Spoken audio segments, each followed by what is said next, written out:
Director, Mineral Resources in the Ministry of Energy and Mineral Resources here in Ondo State. It's a pleasure to have you on the show today. Welcome, Mr. Moderator, and viewers at home. So how would you describe the mineral resources in Ondo State? Yes, mineral resources in Ondo State, those are the natural endowment that God gave to us. In Ondo State, we acknowledge the numbers of the potentials of mineral resources we have in place. Among them, we have the energy fuel, which include the oil and gas. Also, we have the construction material where granite and sand were falling on that, and the gemstones where we have the emerald, the gold, and some other gemstones too. The metallic mineral like iron and other metals that are involved. So the mineral resources that are in place in those states, they are enormous. The bitumen, phosphorus, the energy, mineral too. So we have them in those states in plenty, and a lot of things has been done on these mineral resources. Some people are working on it, some are not yet working on. Like the limestone we have in the producer is being there, that is waiting for exploration. The bitumen waiting for exploration, and we have the granite that are fully being tapped into. We have the sand, we have the gold, a lot of gold are in Ondo State, people are working on it. So Ondo State is abound with a lot of mineral resources. I'd like to ask you that exactly which one are you actually working on? Presently, the mineral that are most working in Ondo State are the granite. We have a lot of them that are working. You can see every day, you see a lot of trucks moving and coming out from those areas, from different locations around the state, even in the southern part and the northern part. A lot of activities going on. We have a lot of quarries that have been operating in the region that are supplying, that are feeding on other states in Nigeria. In the eastern states, we have them that are feeding them. So the granite is mostly working on the state.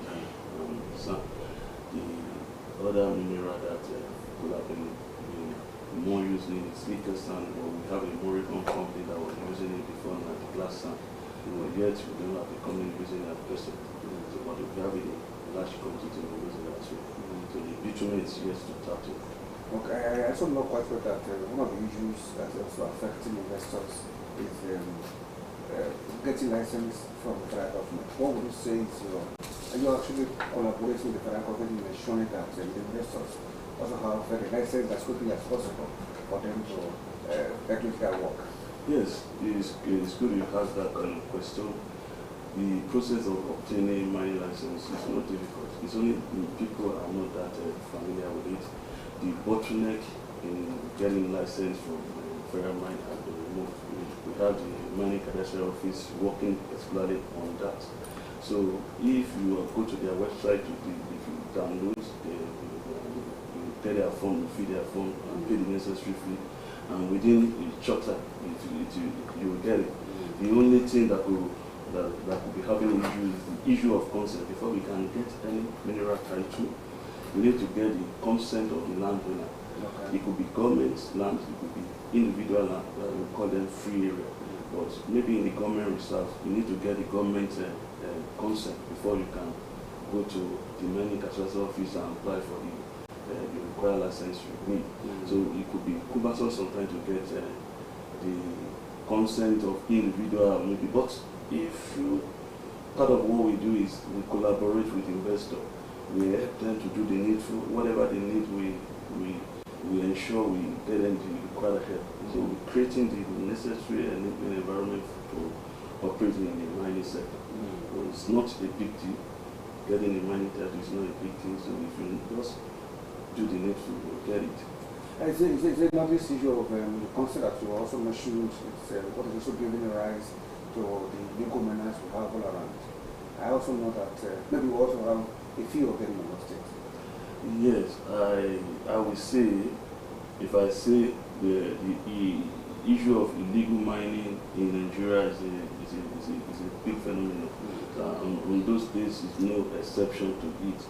We have pocket of illegal mining activity taking place in those states, but I can say relatively in those states is still at a point that is still better than other states than like in the north.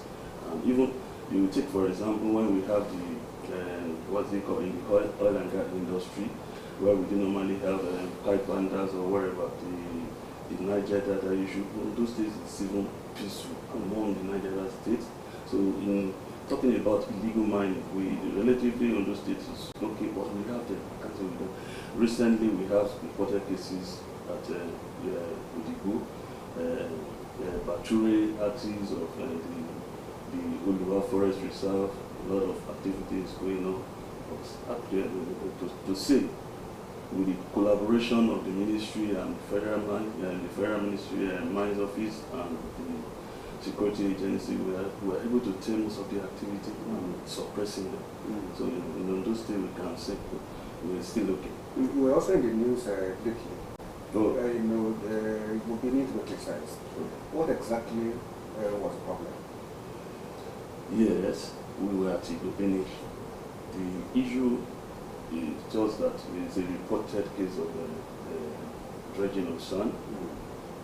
Those people that are working there, they have the permit of the NIWA, the National Inland Waterway Agency, permitting them to work, but they could somehow not comply with the other relevant state law. So that's why we went there, and by now they are taking into correction of what. So they are not really be illegal miners. We can't say that. They need to be investigated first. Okay. All these things, we just clamp on them. We just, as part of what the state government's, the mandate of the Mr. Governor, the Dr. Lucky Orimisan, that he doesn't, it's a zero tolerance policy for illegal mining. So we've been going out to different locations. So we had an information that the information actually was that people are walking at the shoreline, maybe disturbing, creating a kind of impact. So they didn't know exactly, they can't define exactly, maybe we need to carry out some investigation before you can arrive at that they are actually illegal mining. So, but arrest can be made, but after your investigation, if you are able to convince, and they are doing the needful. So what impact would you say this illegal mining also has on the economy and security of the state? Thank you very much, Mr. Moderator. Illegal mining operation has a lot of impact on the state economy. All these minerals that they are catching away, some catch gold, some the sand. Those are the kind of things the states or the federal government needs to be buffing up their internal revenue. So there's leakages of revenue. Why we have illegal mining? They don't pay royalty, they don't pay any rent, they don't pay. They were just doing their work and getting their money, and they leave. Even taxes, they don't pay taxes. So economically, the government is losing. And at the same time, their activity will lead to environmental risk, degradation of land, deforestation, erosion, flooding, and a lot of other things.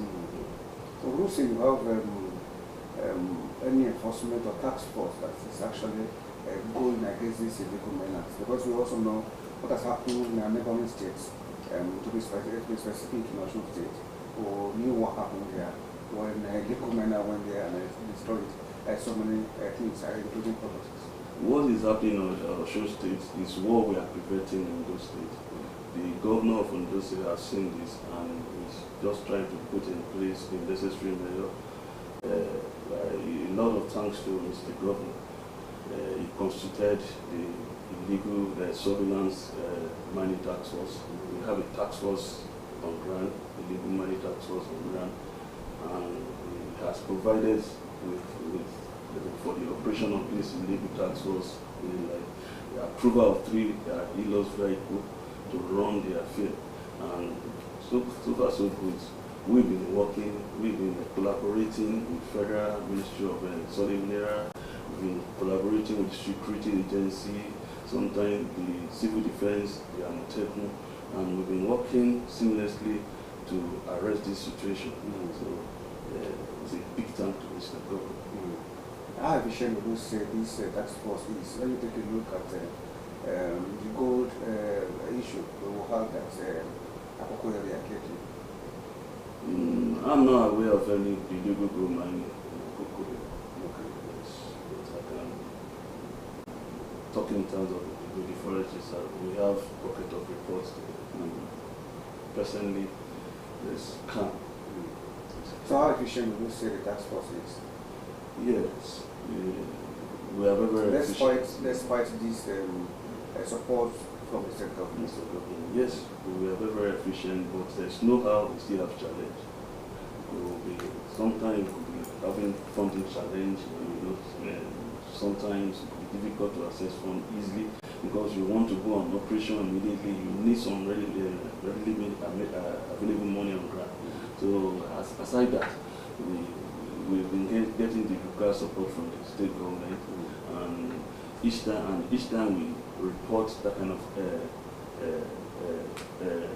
complaints, Mr. Governor is always reacting swiftly to this complaint, and we call the needful. Even sometimes we even call the ballet, the KBC involved in this kind of area.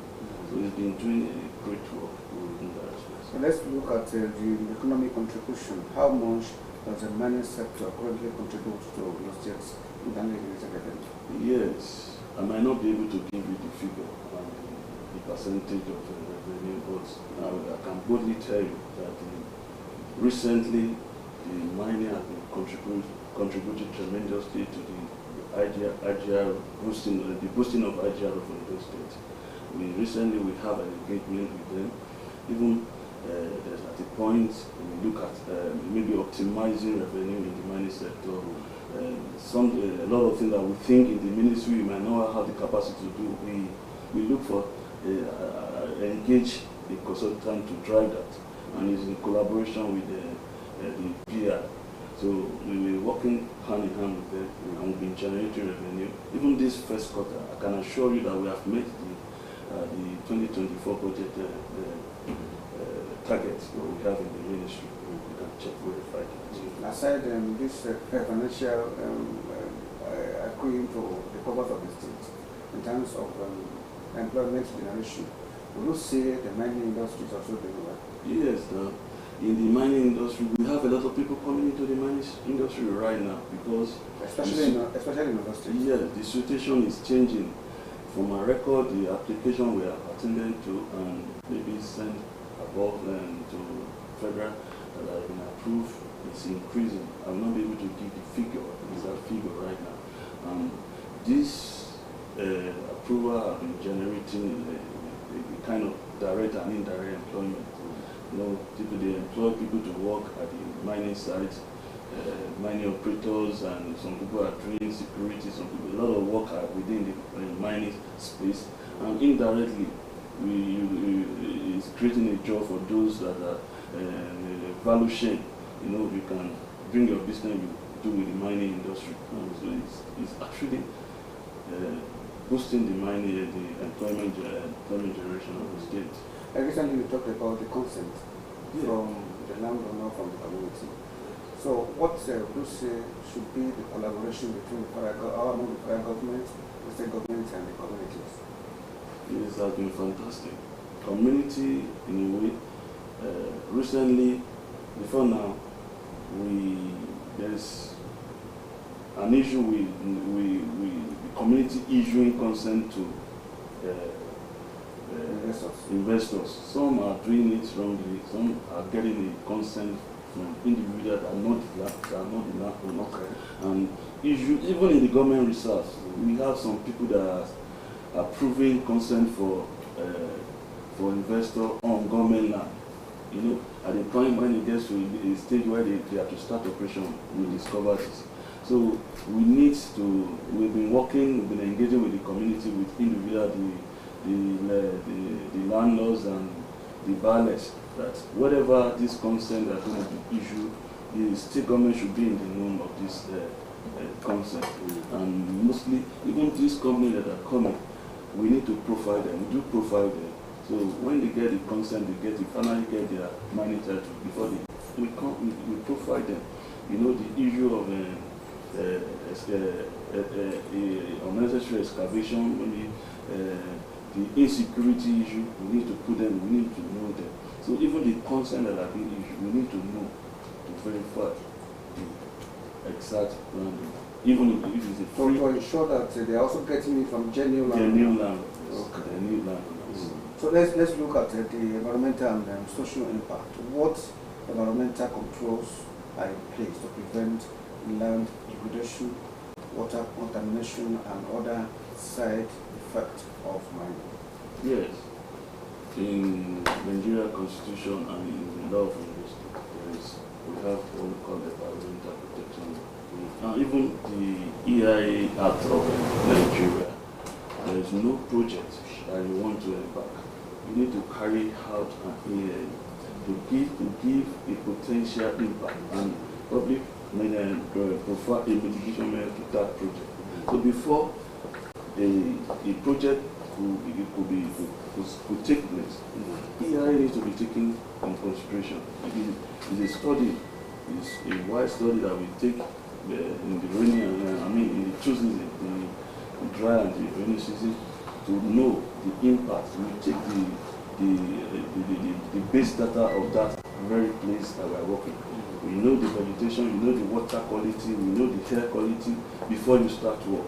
So by the time you start working, so the sample will be taken here to actually determine maybe there is a pollution. If there is pollution, a prepared document is already there for you. This is how we are going to mitigate it. It is done by experts that even is not known to the contractor, the investor. Would you say the mining companies are actually following what I just said? I want to specifically say that there is no major mining company or quarry company who do not do environmental evaluation, except those that are small scale, and in small scale there's way we can handle the small scale operators. There's this what we call environmental management plan. We can do it for is a minimum. The level is a very minimum level, so we can study what exactly is like when you are working on the compound and someone is working in just this room. So those are the studies we need to do. But normally any operation require that studies to be carried out. Because I know quite well that most people that are actually watching this program want to know more about bitumen. Bitumen from here in the States is largest bitumen reserves in Nigeria.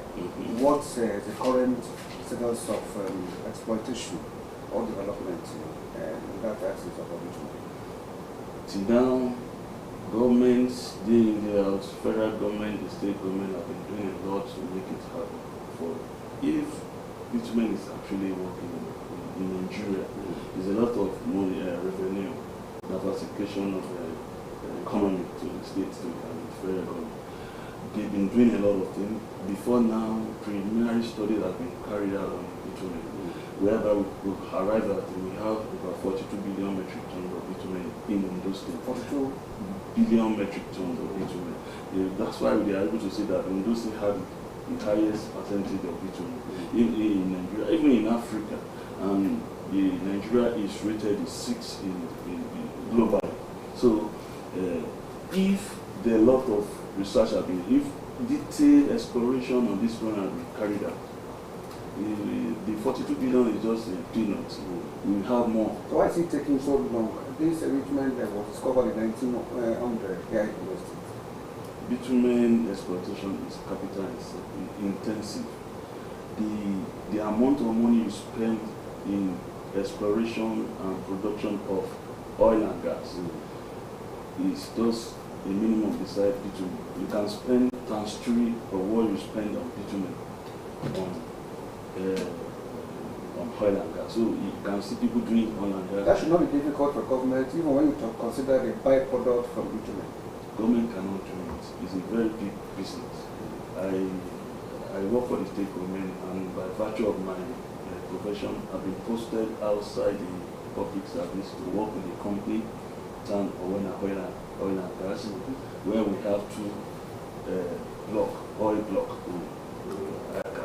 I can tell you boldly that those assets from those states spend well over $80 million US, and as of today, I'm not producing. So if you convert that $80 million US into naira, you know the number, the amount of salary that we pay. But it's not as if we cannot do it. We can have it, but if we get a viable investor that are ready to invest in it, and the state government will be making their money. So the idea of getting an investor is key in all these assets. We have why are the investors not showing interest? You mean on the bitumen? You know, it's a general in Nigeria case is a different one. You know, the viscosity of the bitumen in Nigeria is higher than that one we have in Athabasca and Venezuela. It's thick somehow. So you require a lot of things. You pass it through distillation processes. You know, setting up you know what Dangote spent on the refinery, putting in place in the so it will require a big, huge amount of money investment. It's doable if the wherewithal is gotten and is put in place. But I believe someone is doing something fantastic in the bitumen belt right now. The Odumaki,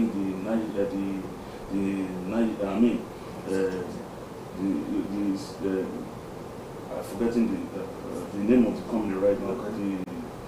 They are doing the coring, they are doing a detailed study of that.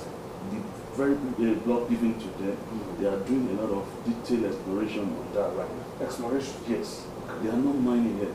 They need to study and know exactly to determine the volume, the content of the bitumen in place, and know exactly, you know, it's a wide area.